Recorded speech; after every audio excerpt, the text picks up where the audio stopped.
Hello, Buckeye fans. I'm Patrick Murphy, and this is Dave Biddle from Bucknuts at 24/7 Sports. We are here at the Woody Hayes Athletic Center and just got done talking with new Ohio State assistant coaches James Laurinaitis, Matt Guerrieri for the first time. Well, we've talked to James before. We've passed Matt in the hall when he was previously on the staff here. Dave, you spent most of the time with James. Initial thoughts on Laurinaitis. Obviously, he's been in the program for over a year now, but moving into this full-time linebackers coach role. Yeah, he covered a lot of ground, as I'm sure Matt Guerrieri. It looks like Guerrieri. He did it correct. Guerrieri. It looks like Guerrieri, but it's Guerrieri. Great guy. I got a chance to meet him for the first time after interviewing James Laurinaitis. And you're right. I was with James the whole time. You were with Guerrieri the whole time. As for James, it's as you would expect. Him talking, and he was asked questions like, you probably have more money than you need. You don't need this job. Like, why would you want this job? And he gave great answers. Like, I have a passion for this, and I just football is what I've done since fourth grade. I have a passion for making relationships with young men. He talked about things like when he's recruiting, he talks about things like he wants to have a relationship with these guys like he had with Luke Fickell, where it's not just football. It's like when these guys get married, he wants them to invite him to his wedding because he wants that to be how close they are. So he talked about that. And then some other interesting things. Of course, I wanted to know about personnel. Everybody, we're doing all this, human interest stuff. I'm like, let's talk personnel. No, I didn't do it like that. But seriously, I wanted to know is Sonny Styles moving to linebacker, and I'll have a story on Bucknuts as soon as I can get to work on that. And it'll talk about C.J. Hicks and Gabe Powers as well. He was non-committal about what's going to happen with Sonny Styles. He actually said that might be a decision above my pay grade. So we'll see about that. But he didn't rule it out. It's interesting. It's Matt Guerrieri and James that were out there. Those two would be the ones fighting over Sonny Styles. If they were literally fighting, it probably wouldn't end well for Mr. Guerrieri. He's about my size. Who was a good college football player, but at Davidson. Okay, he wasn't James Laurinaitis, All-American here at Ohio State. But it's funny. Those guys would have some verbal sparring matches if they were trying to keep Sonny. But it sounds like and James was asked some follow-up questions too. It sounds to me like, Patrick, that they are leaning toward. Now they still haven't even gone through a spring practice yet. They're leaning toward like almost like an Isaiah Simmons role and he even used that name. James Laurinaitis even used that name. Isaiah Simmons from Clemson was a first-round pick by the Cardinals. Not working out really well in the NFL for him. A guy that can, play some linebacker, play some rush end, do a little bit of everything, can go back and play some safety if need be. It sounds like that's going to be Sonny's role, but he was non-committal. What is C.J. Hicks? Go ahead. Real quick, because Matt Guerrieri talked about Sonny Styles as well. Yeah. And it did sound, because he was asked if Sonny's not in the line or in the safety room, how do you feel with the depth there? And he said he's really pleased with it. Same kind of thing. Wouldn't commit to anything. Wanted to kick the bucket up to somebody higher up. If you were to guess, week one, assuming spring practice goes well, week one next year, is that what Sonny's doing? Is that hybrid role, or does he end up at a different position? I don't know. I think he'd probably end up at a different position. Just James was really careful with his words. It just sounds to me like for him to drop the Isaiah Simmons name, that's pretty damn specific. It is. And we've all opined that could be his role, and it was interesting to hear James actually use that. So no, I don't think, because I think they're set in the secondary. Now injuries can change, but I feel like him playing kind of a linebacker role, maybe can rush off the end, do a little bit of everything. I think that's probably going to be his role. And then real quick, I'm sure you guys are wondering about C.J. Hicks and Gabe Powers. I'm going to include that in the story that we put up. My gosh, we talked to James for a half hour, and Guerrieri was there for a half hour. Well, so there's tons of stories out of this. But this is, as you guys know, this is a big spring for C.J. Hicks and Gabe Powers, and Laurinaitis got deep into that, and he's bullish on both of them. But he says, Cody Simon's the one established guy, fifth-year senior. He says he doesn't think he needs a lot of reps in spring, so it sounds like Cody's almost locked in as a starter, even though James didn't put it in those terms. Said he played really well last year. He even said he wished he would have got Cody more time last year because he played so well.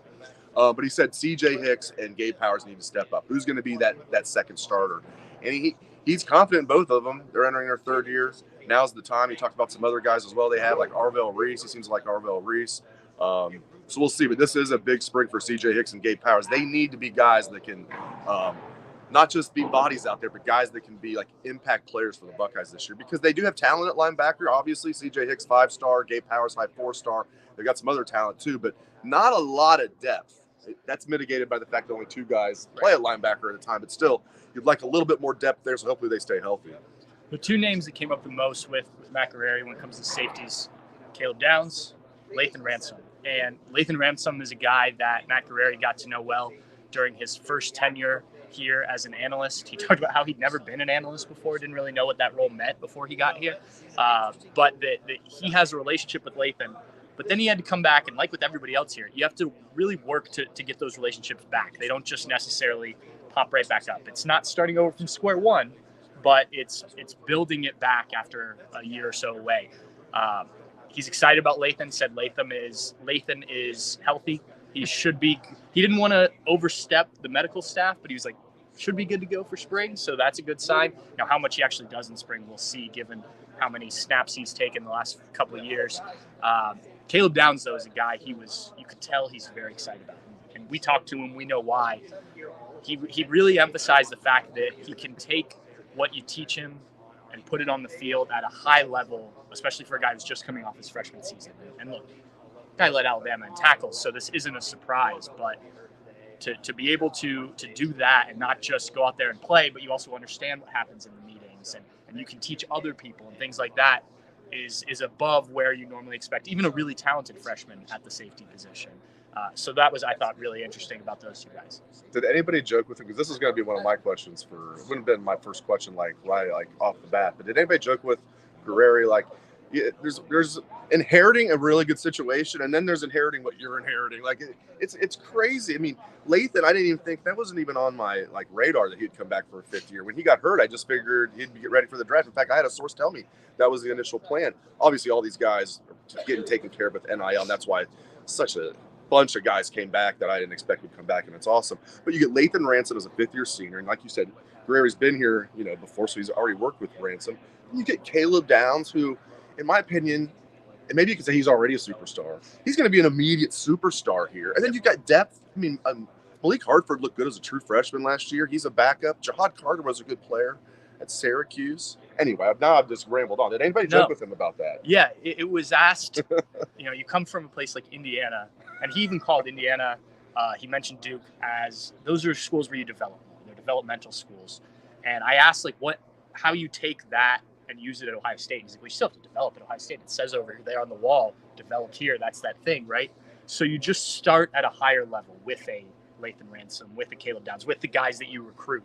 And recruiting was a big thing that came up because Matt Guerrieri hasn't done a ton of that in the various roles he's been in, especially at a level like this. And he just talked about, and I think a lot of guys say this, it's about relationships and building relationships. He did admit that having a Block O or whatever Ohio State logo, he had the helmet today on his chest. It opens all of the doors. And at a place like Indiana, a place like Duke, you can get into a lot of places, but not every house, every school is welcoming you in the way that an Ohio State would. And so, he's hit the ground running. I think it was his third day on the job when they flew down to Georgia to meet with Caleb Downs' family. He said his family's still living in Bloomington right now. So he said he kissed them goodbye, his two sons and his wife, and said, we got to go get this done. And obviously they did. He's setting the bar a little too high.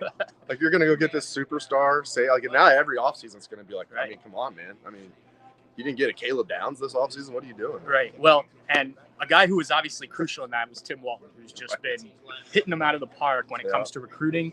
And he said just the way that Tim Walton, the passion that he has for this program, and the way that he develops those relationships is something that he watches when he's been out on the road with Tim Walton, which I thought was an interesting and a good place to start. I like that he's an Ohio guy, too, Guerrieri. And again, I had never met him before. I had heard good things about him. I've seen him, but I actually got a chance to chat with him a little bit. Patrick, had already met him and got a chance to shake his hand and chat with him here for a couple minutes. And what an impressive guy, extremely impressive.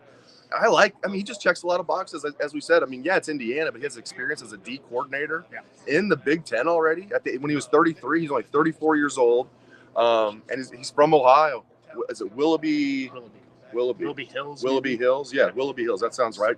Played college football at Davidson, and as you pointed out, he was there the exact same time Steph Curry was there, which is a really, really cool story. So I really like Guerrieri and James Laurinaitis. Speaks for himself. It speaks for itself. It's awesome that he wants to do this and he's so passionate about it, because as we talked about earlier, a lot like Heartline, he doesn't need to do this. And I thought maybe he would just be, there was some talk, maybe I didn't really buy into this. There was some talk maybe he just would be happy being a GA. No, because he even said last year, and he talked about this again today. The goal was when he came back from Notre Dame, when he took the GA job, quote unquote, was to be the linebackers coach at Ohio State sooner rather than later. So it happened in 1 year. And I think Ryan Day has just continued to put together an all-star staff. I love both these guys. Did James get asked about his first time out recruiting and kind of his experience there? He did, yeah. And he was asked, was it because he hadn't been promoted yet. His first time out recruiting was with Ryan Day. It was the two of them on the road recruiting. Not bad. And he was asked, did you kind of look at that as kind of like a, almost like a job interview kind of thing? If I can, do a good job with the big man here, we're hanging out for him, maybe I'll get the promotion. And James is like, not really. Like, I didn't really even think about that. Now, I'm sure anybody else would have. James there's no pressure on him. Like, again, he's got plenty of money. There was no pressure on him to get the linebacker job. I'm sure James, he's so humble, but he also has, you can't be James Laurinaitis and not have confidence too. And he has no cockiness, but he's got a lot of confidence. So I'm sure he thought that he was going to get that job, and he did. But yeah, he talked about going on the road with Coach Day and jumping in, and he likes recruiting, and he thinks he brings a different perspective because, yeah, he was a player at Ohio State, but he talked about the fact that he's not from Ohio. So when he's recruiting a kid that's not from Ohio, he can relate to, hey, I wasn't from Ohio, now I bleed scarlet and gray. You don't have to be from Ohio to come here. So he just talked, and he also talked about how now teams can't negatively recruit. It's such an interesting, you guys got to watch the videos once we get them up, once we get them processed. Half hour of power from Laurinaitis. I'm sure the same thing with Guerrieri. He talked about how he doesn't have to worry now, James doesn't, about other teams negatively recruiting him. He didn't get into specific teams, but he said he was told multiple times that from parents that he's recruiting their sons, and the sons themselves, the recruits, that, hey, this coach from this other team is saying that you're not really going to be there, that you're the GA, and you're going to have to leave and go somewhere else before you come back here to be a full-time coach. And James would have to be putting out these fires all the time. No more. He's now the linebacker coach. He can't say, I'm the GA, but I'm really the linebacker coach. It's like, no, he's the linebacker coach, and there's no – people can try and negatively recruit against him, but good luck now. Did anything come up about if he interviewed any, or if he talked to any other teams? Because there were reports that there were some other interests. He did not bring that up. Okay. I figured that probably the Browns, because wasn't that shot down that was a bogus rumor by your buddy on Twitter? Probably, but there were also I saw some other things that maybe other schools had started back channel reaching out. And maybe. I don't know if that was. I figured that probably wouldn't get asked because that's a weird thing to ask a guy about, but. Unless there were, actual credible reports about it. But so I was just curious. All right. Anything else that pops to your mind about James? I think we covered, the safeties with Guerrieri. He did talk about Malik Hartford a little bit and some of the depth. Like Biddle said, go and watch the video. He was really good.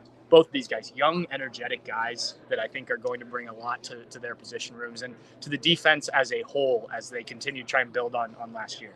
Yeah, so get on Bucknuts. We're gonna get right to work. We're gonna get stories up on James Laurinaitis and Matt Guerrieri. We're gonna have the full videos attached to those. So again, my first story is going to be focused on personnel. Like, what does he think about Sonny Styles, perhaps, moving to linebacker if that happens? What his role is going to be? C.J. Hicks, Gabe Powers, Cody Simon. Get into the linebacker role, the linebacker room, and what he kind of foresees the roles for some of these guys. And I think you guys will find that interesting. So you'll definitely find the videos interesting. Carve yourself out an hour, half hour for James, half hour for Matt Guerrieri. Great stuff. Long lunch. There you go. Yeah, I'll have something on Guerrieri and kind of his path here and how he's kind of gotten back to Ohio State here in the next little bit. So thank you guys for joining us for another Bucknuts Instant Reaction. We are Dave Biddle, Patrick Murphy from the WAC, and we will talk to you soon, guys. Bye.